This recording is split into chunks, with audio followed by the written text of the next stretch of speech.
Another week has gone by, which means that it is time for a reading update. The first book I finished this week was The Trident and the Pearl by Sarah K.L. Wilson. This follows a queen who makes a deal with a god to save her people, and that deal includes her having to marry the next man that steps foot on her island. I really wanted to love this, and I just didn't. There were certain aspects that I really liked. I really liked the premise of the book. There were certain scenes that I really enjoyed. But overall, this book was a bit of a mess narratively, and it didn't quite know what it wanted to say. I then read Queen of Faces by Petra Land. This is a YA dystopian fantasy sci-fi fusion book, and this follows a girl who lives in a world where people constantly change bodies, and that's very normal.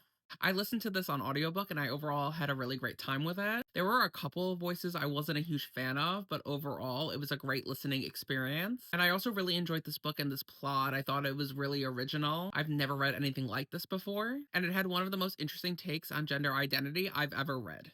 And finally, I started Destroy Me by Tahira Mafi. This is a novella that takes place right after Shatter Me, and it's entirely from Warner's perspective. I'm roughly 40% into this, and I'm really liking it. One of my biggest takeaways from Shatter Me was that I really wanted to know more about Warner and have more context into who he is as a person and how we got here. And I really feel like this novella is going to give me a lot of that. And I'm excited to finish it and see what's up.